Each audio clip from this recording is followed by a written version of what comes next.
Powerful force, itong ibig sabihin nito, mga kapiksi, ibig sabihin you have the powerful force within you to create the life that you want. And ito namang soulful na to, ibig sabihin nito, emotions, feelings, depth, no, profound. Yung ating creation, mga kapiksi, kapag sinabayan natin ng emosyon yan, mas malakas yung vibration. Okay?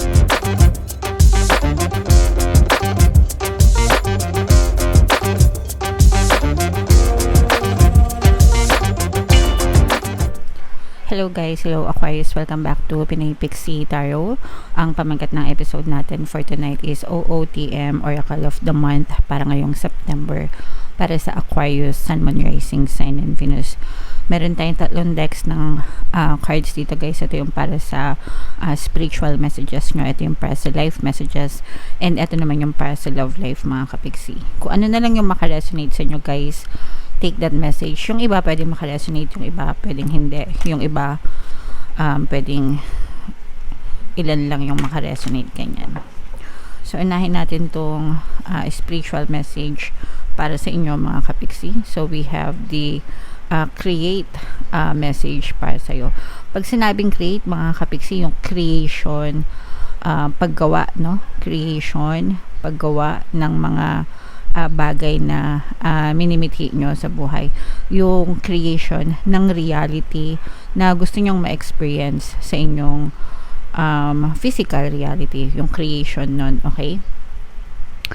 So ibig sabihin nito guys, for some of you, parang nagbo-blooming kayo, no? Nagbo-blooming, nagsisimula, no? Pag sinabing blooming, di ba yung bulaklak nagbo-bloom, bumubuka, no? Bumubuka, namumukadkad, nagsisimulang bumuka nagsisimulang bumuka kayo sa inyong kabuhayan para i-welcome nyo, no? Yung mga blessings na para sa inyo, mga kapiksi. Okay, so kailangan natin itong salubungin ng may kasamang receptivity, no? Salubungin natin siya. Ibig sabihin, kailangan maging ready kayo, maging i-allow, nagigets nyo ba yung, kumbaga, allow, i-welcome yan. I-allow, i-welcome nyo sa buhay nyo, mga kapiksi, yung gusto nyong mangyari sa inyong physical reality. When you express your thoughts and emotions, you feel at ease. And kailangan talaga na ina-express natin yung sarili natin, yung mga thoughts and emotions natin. Sometimes pag tinatago lang natin guys, diba, parang ano lang, parang naiipon lang sa dibdib natin, pero when we express them, gumagaan yung ating pakiramdam, mga kapiksi. For some of you guys, you will experience increased creativity in the fields of art and music. So ito naman, hindi naman magre-resonate sa lahat yan guys, especially yung arts and music. Hindi naman tayo lahat may talent na ganyan, or alam nyo yun, may ganong klaseng calling. But if you are, kung nandyan ka sa field na yan, sa larangan na yan, talagang mag-explore ka pa, and you will gain more inspiration, no? More inspiration para ma-inspire ka sa iyong arts, sa iyong music, mga kapiksi. And pwede rin yan makakontribute, no? Hindi lang para sa iyo, kundi makakontribute ka rin sa mga audience mo, di ba? Syempre, sa mga listeners mo, ganyan, di ba? Nagbe-benefit din sila dun sa naiaambag mo, mga kapiksi. Okay?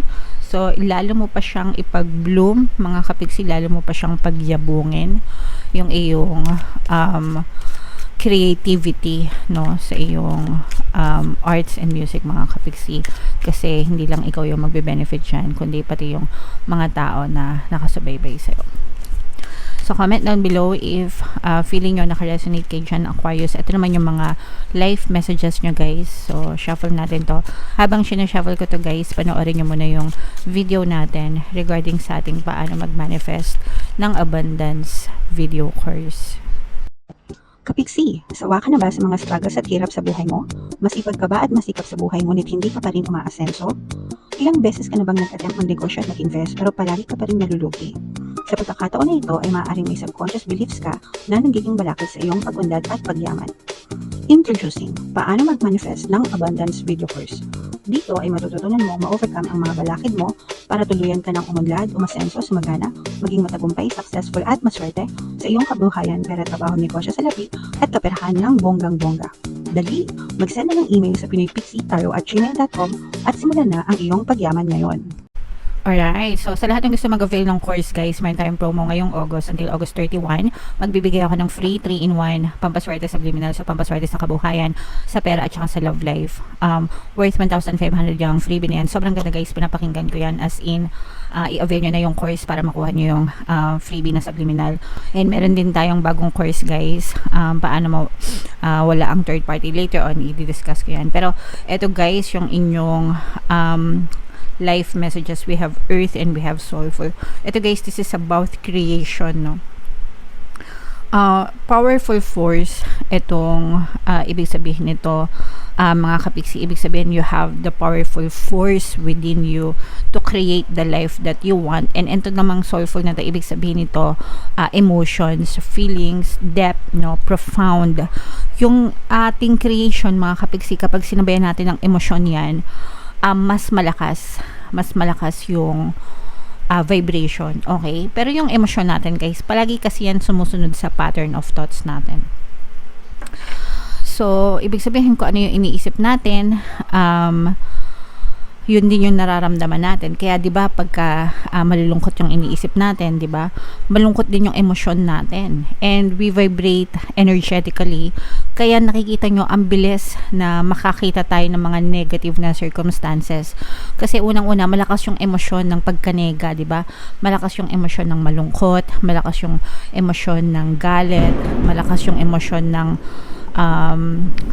mga negative emotions, malakas yan di ba? Kaya kung mapapansin nyo, kapag negative yung iniisip nyo, tapos may kasamang emosyon, talagang yung nangyayari sa circumstance nyo, as in, talagang nakakalungkot, di ba? Di ba? And, pero, pwede rin yan mabago mga kapiksi, di ba? Kapag magaganda naman yung iniisip natin, masaya naman yung ating pakiramdam, therefore, mamamanifest din natin yung mga magagandang bagay na yun. Pero sometimes kasi, kapag negative yung nangyayari sa sitwasyon natin, ang tendency kasi natin mag-react, di ba? React tayo doon, bakit ganito, bakit ako naghihirap, bakit ang lungkot-lungkot, bakit niya ako iniwan, bakit puro problema, di ba? Kapag puro ganun kasi ang nakikita natin, we tend to react, no? Nagre-react tayo and mas lumalakas yung emosyon, mas lumalakas yung vibration, kaya mas na-encounter natin more problems. Pero kailangan yung guys, baguhin yung pattern of thoughts nyo. Kung pangit yung nakikita nyo, use your imagination, no? Imagine nyo na maganda yung nangyayari sa inyo. Imagine nyo, what if wala na kayong problema? What if masaya na kayo? What if okay na kayo ng jowa mo? What if marami ka ng pera? What if may bago ka ng bahay, may bago kang kotse? What if nakatira ka na sa mamahaling subdivision, di ba? Use the power of your mind, your imagination mga kapiksi, para makita mo yung ganong klaseng sitwasyon and maramdaman mo siya. Okay? Maramdaman mo yung saya, maramdaman mo yung ligaya, maramdaman mo yung happiness. Okay? And paulit-ulit mo siyang gawin hanggang sa tuluyang magbago yung iyong circumstances mga kapiksi. Kasi yung creation natin, yung ating pattern of thoughts, kapag sinabayan natin ng emosyon, mas malakas talaga mga kapiksi. Okay? Kaya make sure na gawin natin yung magagawa natin para dun tayo sa positive mga kapiksi. Kasi it works regardless, kahit na positive or negative yung iniisip nyo, it always works mga kapiksi. Okay?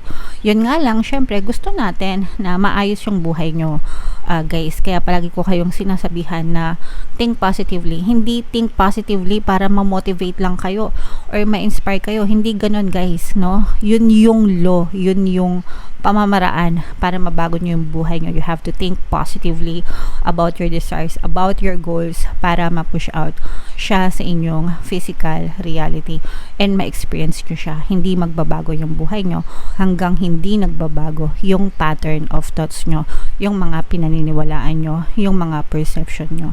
So kung gusto nyo mabago yung buhay nyo, dapat magbago ka. Okay? Comment down below if naintindihan mo. sana naintindihan nyo yan. Kahit ulit-ulitin ko guys, hindi ako magsasawa na paalalahanan kayo. Think positively mga kapiksi. And ito naman yung ating love message guys. And habang sinashuffle ko to, no, meron nga tayong bagong course, paano mawala ang third party at magkaroon ng harmonious na relationship para mawala yung mga kabit ng jowa nyo guys. 30% discount naman yan until August 31. So i-avail nyo na guys. Sobrang ganda. Eto guys, sobrang ganda din ng mga love message para sa inyo. Ito guys, unang-una, ito tatandaan nyo, no? You are enough. Ikaw lang sapat na. Kailangan mong the person you are meant to be with will love you the way you are. You don't need to change, okay? Kapag mahal mo yung sarili mo and you tell yourself na I am good enough, I am first best, ako lang sapat na, no? Your person will never look at other girls or other boys, other people, kasi ikaw pa lang sa isip mo, no? Malaki yung tiwala mo sa sarili mo, mataas yung self-confidence mo, mataas yung pagmamahal mo sa sarili mo, and they will love you the way you love yourself mga kapiksing. Kaya nagkakaroon ng mga third parties guys, nagkakaroon ng mga sabit-sabit yung mga jowa because of lack of confidence and insecurities. Doon yan nagsisimula. If you don't feel secure, bakit ka nai-insecure? You're comparing yourself with other people, di ba? Nai-insecure ka, kinukumpara mo yung sarili mo sa ibang tao, sa ibang babae, sa ibang lalaki, ganyan-ganyan. That's because hindi mo mahal yung sarili mo. Hindi ka confident sa sarili mo. And hindi ka confident because you don't give yourself enough love na kailangan ay binibigay mo sa sarili mo. Kaya importante guys yung self-love kahit na magjowa na kayo mga kapiksi. Mas lalo pa nga no. Pag magjowa na kayo, mas lalo pa na kailangan mong alagaan yung sarili mo and give yourself enough love, no? Para talagang hindi ka ma-insecure and hindi ka ipagpalit ng jowa mo sa ibang tao mga kapiksi. Okay?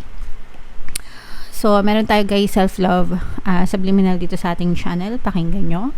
Para maging confident kayo. I-combo nyo ng panghalina guys, no? Super magandang combo yan. Self-love and panghalina para talagang attracted sa'yo yung person mo. And hindi ka niyan ipagpapalit kahit kanino. Be honest. Heart-to-heart conversations are necessary. It is safe for you to talk about your feelings. Kung meron kayong problema ng jowa nyo guys, pag-usapan nyo because communication is the key. Yan lang naman talaga ang susi para magkaroon ng harmonious na relationship kayo ng iyong partner or specific person. Be honest with yourself. Yung mga expectations iset nyo. Ask nyo yung ina-expect nila sa inyo and sabihin mo din kung ano yung ina-expect mo sa kanila para magkaroon kayo ng harmonious na relationship. Okay? So, alright. Comment down below mga kapiksi if feeling nyo nakaresonate kayo dyan guys. And kung saan kayo nakaresonate. Dito ba sa spiritual messages? Dito ba sa life? Or dito ba sa love life mga kapiksi? Okay? And wag nyong kalimutan guys, makinig ng ating mga pambaswerte subliminals. Super effective guys. Lahat libre sa YouTube. Ito yung playlist mga kapiksi. And ito naman yung ating success stories ng paano mag-manifest ng abundance video course. Click here to subscribe guys and click here to join our membership program. Thank you for liking, sharing, and subscribing, and see you again next time. I love you all guys. Have a nice day. Bye-bye.